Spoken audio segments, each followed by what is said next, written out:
Welcome back to another episode of True Crime with Lux. Today's case, in my opinion, of course, was a bit of an overreaction on one person's part. I'm going to be covering the Jenny Jones secret crush murder. Now we're going to go back and we're going to talk about Scott Amedure, who was born in Pittsburgh in 1963 to Frank and Patricia. They had 5 kids in total, and so he ended up with 3 brothers and 1 sister. He grew up having a pretty normal childhood for the most part. I mean, his parents did divorce when he was 5, and his siblings and him chose to stay with their dad. But other than that, there wasn't anything in his childhood that stood out. By the age of 17, Scott decided that he was going to drop out of high school and enlist in the Army. He loved it. He ended up working in satellite communications, and it was a dream job for him. And he did it for about 3 years before being honorably discharged due to an injury. Now, he was a very personable person. He loved people, very much an extrovert. And he ended up getting a job as a bartender because he realized that he preferred to work at nights. And everybody just loved and cared about him. He was a great bartender, easy to talk to, and people would come in just to see him. It wasn't even about necessarily going to the bar. It was just being in his presence. Scott was gay, and when his friends were diagnosed with AIDS during the pandemic of it, he would let them come stay with him. No questions asked. He was just a great guy who was there to help anyone with anything they needed, and he didn't bombard them with questions or make them feel bad or make them feel wrong. He was just a friend, and if they needed anything, he was there, and they knew that. Now, the Jenny Jones show, it first started in 1993. Jenny Jones herself was a comedian and a singer, and before getting her own show, she was a guest star on most shows before she was finally brought with this, hey, do you want to make your own show? And she, in her mind, was thinking, I'm going to be as popular and as big as Oprah. That's what I'm going to turn my show into. And the show started off as a talk show and giving advice to people, but this wasn't getting the reviews and the ratings that they were really looking for when it came to her show. It wasn't enough to keep it going, and she was worried that they were going to cancel it altogether. So they turned it more into a drama TV show and started doing makeovers, and it soon evolved to have a segment called the Secret Crush Show. Now this show, it was set up so people could write in and explain, I have this secret crush on somebody and I want them to know. And so they'd give a little background about who they were, who the secret crush was, and if the show accepted it, they would be brought on to, in front of cameras, in front of the world, in front of a live audience. They would be put on the spot, tell who their crush is. This person would walk out on stage, have no idea who was going to be sitting there, who had a crush on them. It was a surprise to this person and everyone, like what was going to happen. And Scott Amedure was a huge fan of the Secret Crush show. He watched it all the time, so it was in his mind. He knew what the show was. He understood it. It'll come in later. He one day went over to his brother's apartment just to hang out, and his best friend, Donna Riley, lived in the same complex. And he ended up running into her in the parking lot and realized that there was somebody doing some work on her car. Now, he noticed pretty soon that the man working on her car was gorgeous to him. He immediately felt attracted to him, and so he asked her, like, who's working on your car? And she was like, oh, this is Jonathan Schmitz. And Scott, he could not stop thinking about Jonathan after that meeting. Now, of course, he didn't know if Jonathan was gay. He didn't really know Jonathan at all except his name and that one meeting in the parking lot. And he started asking Donna about it, like, do you know if he's gay, if he's interested? She was like, I don't think so. He's never mentioned dating or being with a man. He's mentioned a couple girlfriends, an ex-fiance who's a girl, but I'm not too sure. But she did say his parents did question him about his sexuality before, so maybe, but she couldn't say for certain. Now, not long after this meeting and talking to Donna about who Jonathan was, he thought about the Jenny Jones show and that secret crush segment. And he thought that would be perfect. You know, it'll be something that'll be cute. It'll be a way for him to find out if Jonathan's also interested. He just thought it would be fun. He didn't think anything bad would happen. He didn't think that Jonathan would get angry about it. He thought that it would be fun and cute, and worst case scenario, they walk away as friends and laugh about it later. Now, the show was due to record May 6th of 1995. Scott and Donna flew out together because she was going to be his little wingman, wingwoman, and they flew to Chicago.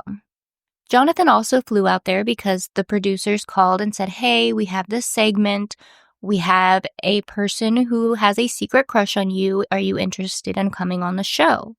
And he was like, okay, yeah, sure, I'll do that. And they were like, okay, we'll fly you out.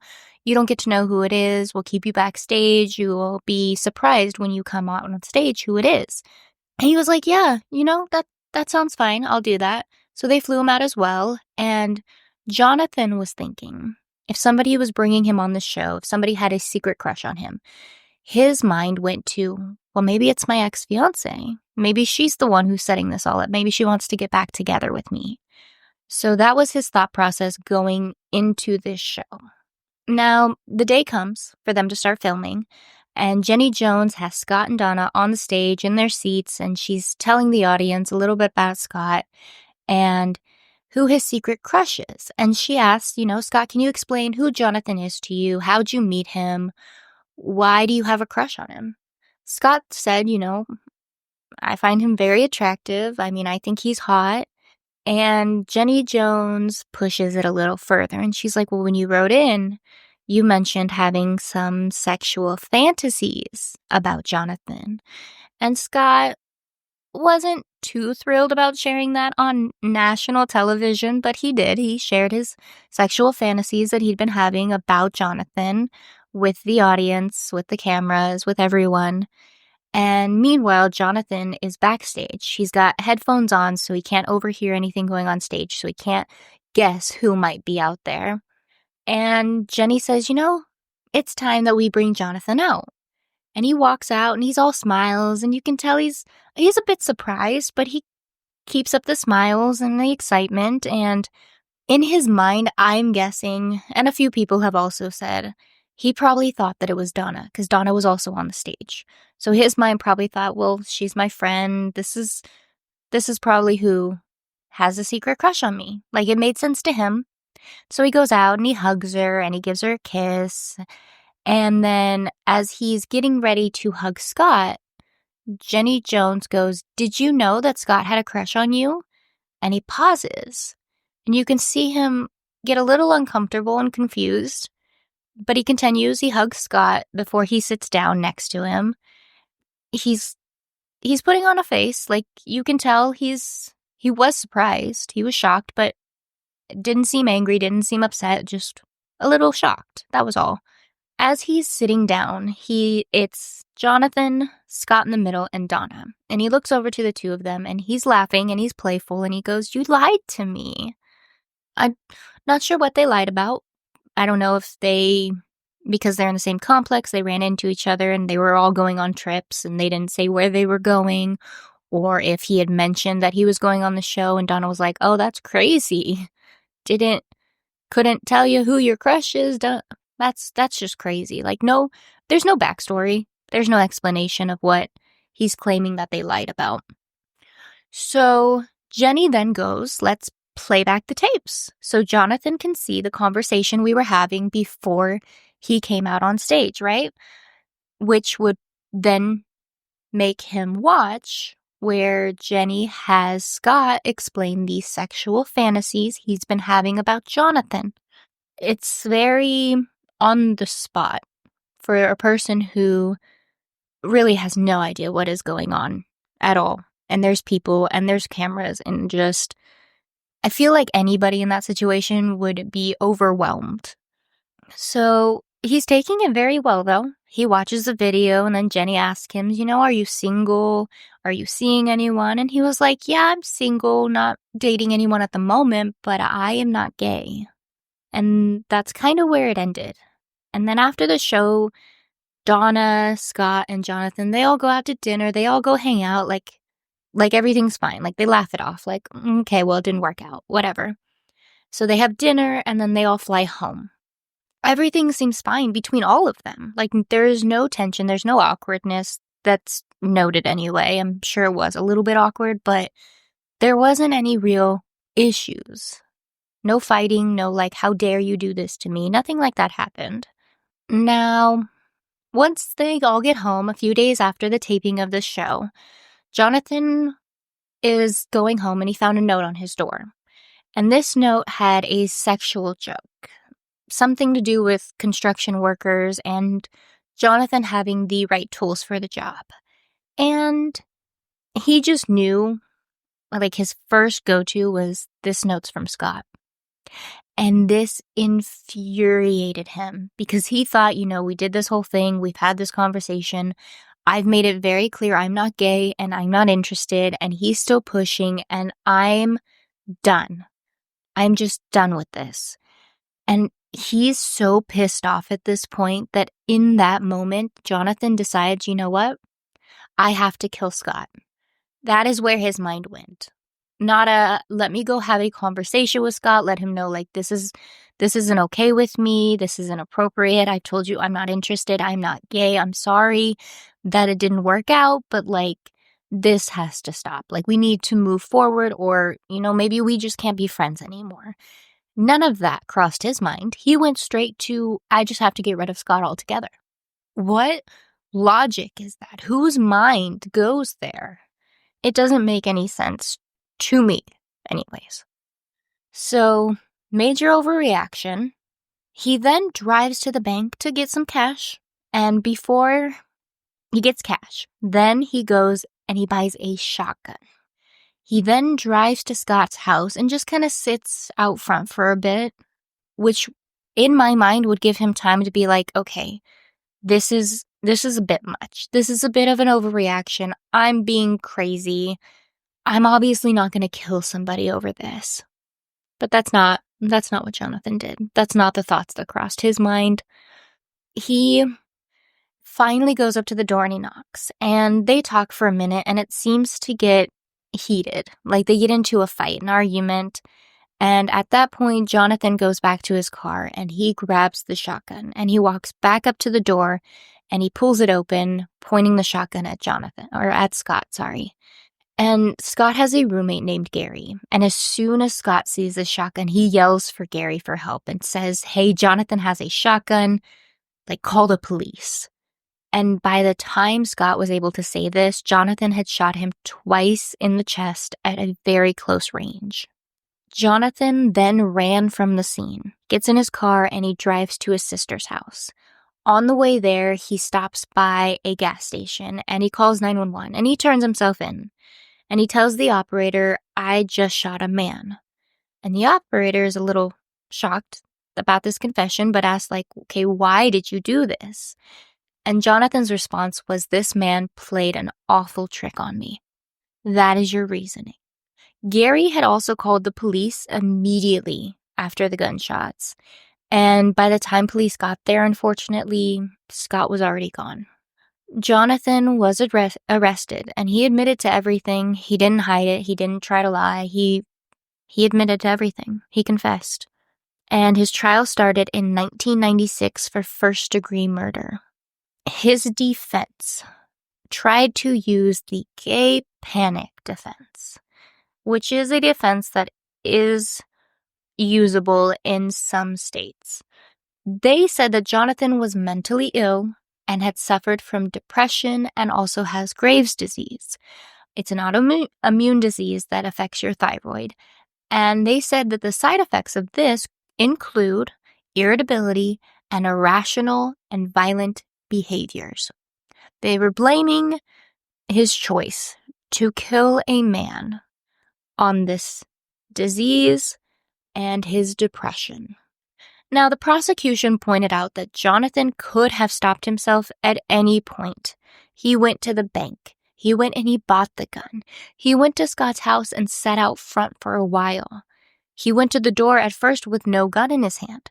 At any point, he could have made the decision to just let it go, to go back home, cool down, anything else but shooting Scott.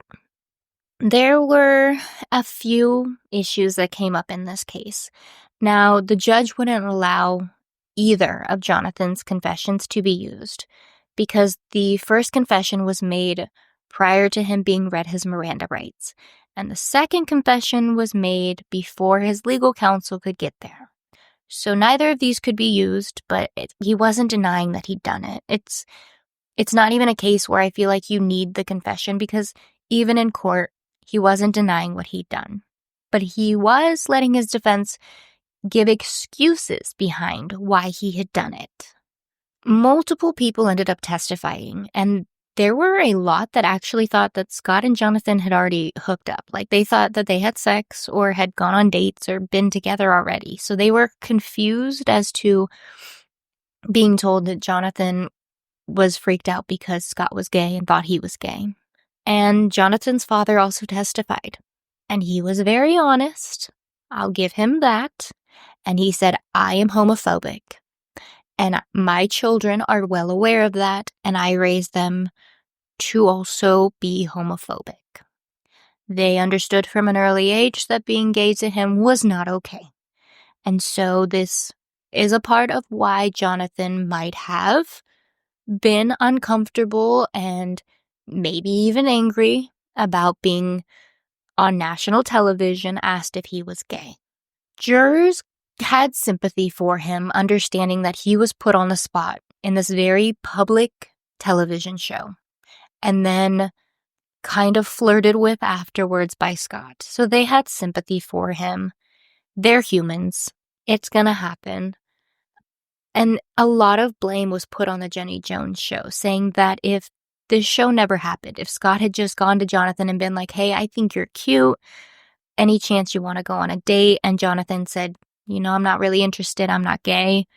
This could have ended a lot differently. But being so public is what caused it to escalate the way that it did.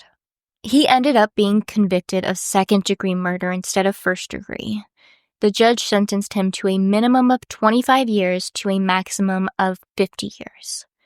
Jonathan's lawyers told him after the sentencing, you should sue the show because it played a big role in what you did, and you should also appeal your case. And he did. He appealed his case in 1998, and it was overturned and he was retried but ended up with the same sentence, so it was basically a waste of everybody's time. Scott's family even agreed that none of this would have happened if it weren't for the Jenny Jones show. That if this wasn't in such a public space and everybody could see it and everybody knew what happened, Jonathan wouldn't have felt the need to escalate. Scott wouldn't have been so public about it. It would have gone a lot differently if the show was cut out of the scenario. In 1999, Scott's family sued the Jenny Jones show. They felt like the Jenny Jones show had a responsibility to make sure everybody involved was mentally capable of handling anything that happened. If Jonathan's mental state was checked prior to being brought onto the show and asked if he was gay in front of cameras, none of this would have happened. He wouldn't have been on the show, and it could have changed. It could have been different. Jenny herself spoke out, and she said that she, along with her show, have no responsibility of what happened. They were not to be held liable. They had nothing to do with it. They didn't cause it. They didn't force it to happen. The only thing they could have done differently was, yes, do a check to make sure that mentally Jonathan was okay. And she also admitted, when we called and we told him, like, somebody has a crush on you, could be male, could be female, she admitted that maybe we led him to believe that it was more than likely it was female. So we may have lied a little bit, but they weren't responsible in her eyes. None of this should have made a difference. Male, female, being asked if you're gay on national television when you're raised by a homophobic father shouldn't be a problem, shouldn't be their responsibility. That was her stance on this. Now, the family did end up winning this lawsuit, and they were awarded $25 million. However, they didn't see a single penny. The Jenny Jones Show appealed this case, and they appealed it over and over and over again. In 2002, the original verdict awarding them this money was finally thrown out, and the show was stated that they had no responsibility. The judge said that they can't protect their guest after they leave, so they don't hold any liability when it comes to what happened to Scott. Now, the show was finally canceled in 2003. It took a little while, but it finally was taken down because they were not doing the right background checks. They were not making sure these people were suited to be brought onto the show. They threw regard for people's mental health and safety out the window, just for ratings and reviews. Jonathan ended up being released in 2017 for good behavior. He only served 22 years of his sentence. I want to thank you for listening today. I hope you have a great day and you stay safe, and I will be talking to you later.